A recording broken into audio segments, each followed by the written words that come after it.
قرآن جب آپ پڑھیں گے قرآن مقدس تو تبرکات کے بارے میں آپ کو پتہ چلے گا کہ یوسف علیہ السلام کے والد حضرت یونس علیہ السلام،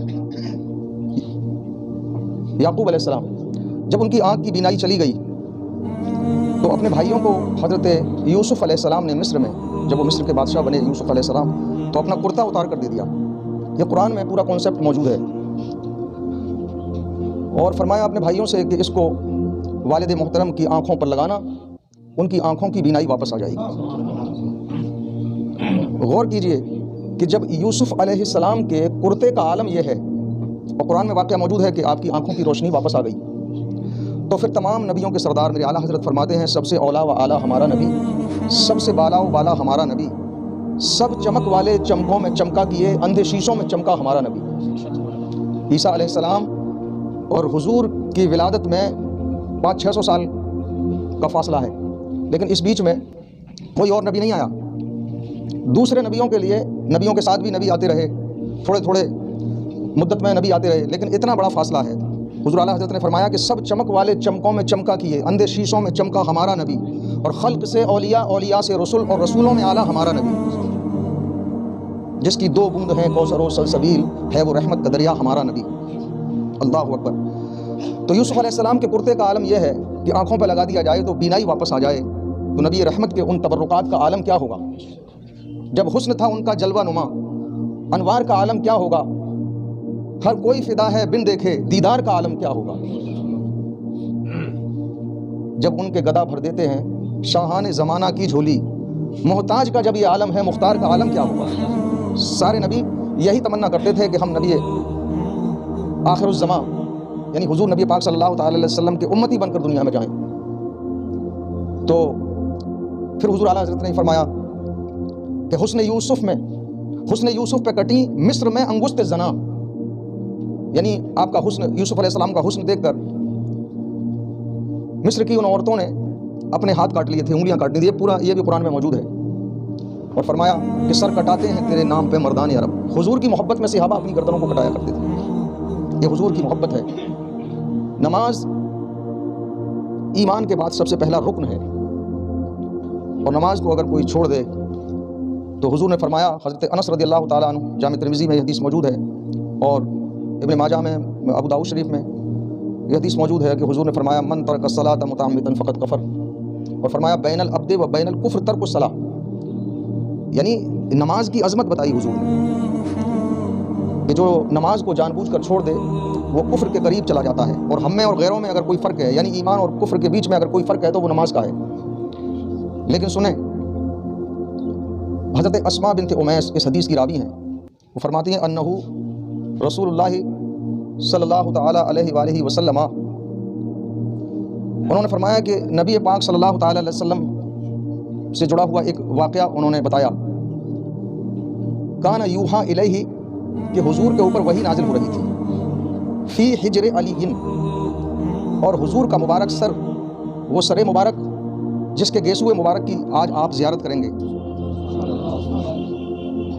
جس نے اعراض کیا جان بوجھ کر، جس نے منہ موڑ لیا، حضور نے فرمایا وہ ہم میں سے نہیں۔ محبت کی پہچان ہی یہ ہے۔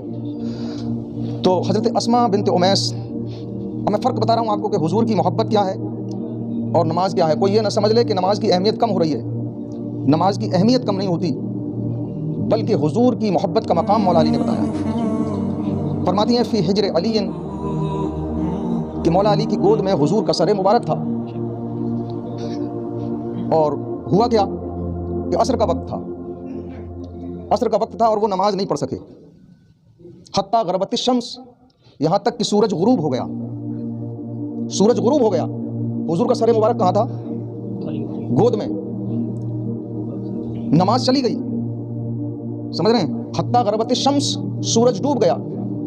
فقال رسول اللہ صلی اللہ تعالی علیہ وآلہ وسلم اصلیت یا علی، حضور نے بیداری کے بعد، اور نبیوں کا معاملہ یہ ہے تو نبیوں کے سردار ہیں صلی اللہ علیہ وآلہ وسلم، کہ حضور کی آنکھ سوتی ہے دل نہیں سوتا۔ حضور نے ارشاد فرمایا علی تم نے نماز پڑھی؟ عرض کرنے لگے قال اللہ، حضور آپ کا سر مبارک میری گود میں تھا۔ نماز کیسے پڑھتا؟ کیونکہ نماز تو ایمان کا رکن ہے، اور حضور کی محبت ایمان ہے۔ آپ پڑھ لیں لا الہ الا اللہ تبھی تو مسلمان بنتا ہے. آپ لا الہ الا اللہ پڑھ لیں, محمد رسول اللہ نہ پڑھیں, مسلمان ہو جائے گا. تو پتہ یہ چلا کہ حضور کی محبت ایمان ہے اور نماز ایمان کا رکن ہے. مولا علی سے زیادہ کوئی علم والا نہیں ہے حضور کے بعد. حضور نے فرمایا انا مدینۃ العلم و علی بابھا. اللہ اکبر. تو نماز چلی گئی.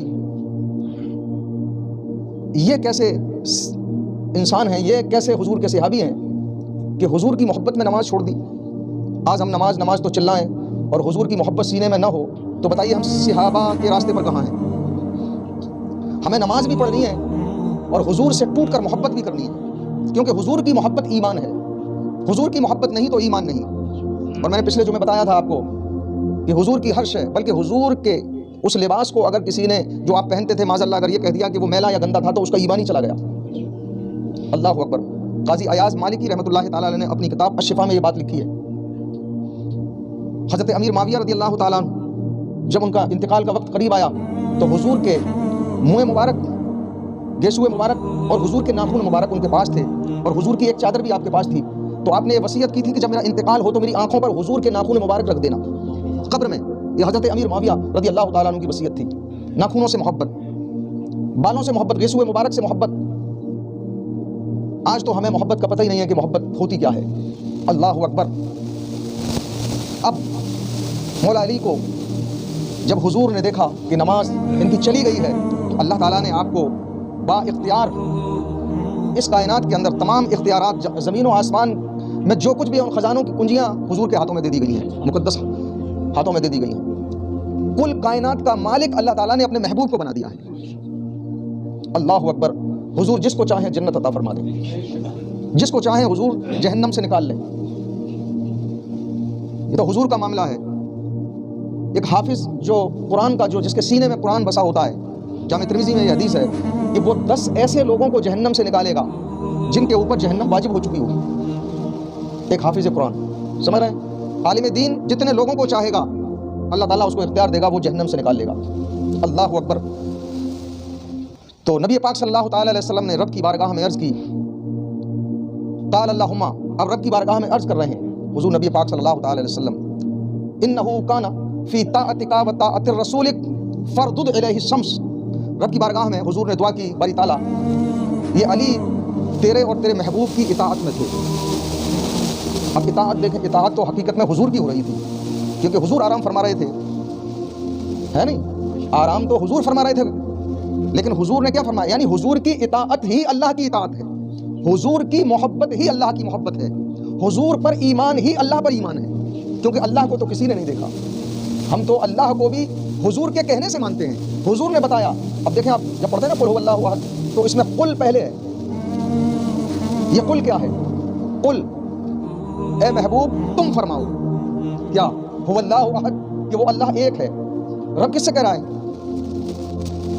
یہ قل کیوں آیا؟ اے محبوب میں تو اپنا ایک ہونا بھی تمہارے ذریعے سے, تمہارے وسیلے سے منواؤں گا. اللہ تعالیٰ کو اپنا رب منوانا بغیر محبوب کے ذریعے سے, وسیلے سے منظور ہی نہیں ہے. تبھی تو قل آیا, اے محبوب تم فرماؤ. اب حضور نے جب فرمایا اللہ ایک ہے, ہم نے مان لیا ایک ہے, تو ہم تو اللہ کو بھی جب ایک مانتے ہیں تو حضور کے کہنے سے مانتے ہیں, حضور کے فرمانے سے مانتے ہیں. اللہ اکبر. رب کی بارگاہ میں دعا کر رہے ہیں نبی پاک صلی اللہ تعالی وسلم کہ اللہ فردد الیہ الشمس, اس سورج کو واپس لوٹا دے. اور حضور نے بس اتنا اشارہ ہی انگلی سے کیا تھا. اللہ اکبر. قالت اسماء, حضرت اسماء رضی اللہ تعالی عنہ ارشاد فرماتی ہیں رأیتها غربت ثم رأیتها طلعت, کہ میری آنکھ دیکھ رہی تھی کہ ایک لمحے میں نے دیکھا کہ سورج غروب ہو گیا ہے, اور جب حضور نے دعا کی اور اشارہ کیا تو دوسرے ہی لمحے میں وہ سورج واپس پلٹ آیا. سورج الٹے پاؤں پلٹے, چاند اشارے سے ہو چاک, اندھے نجدی دیکھ لے طاقت رسول اللہ کی.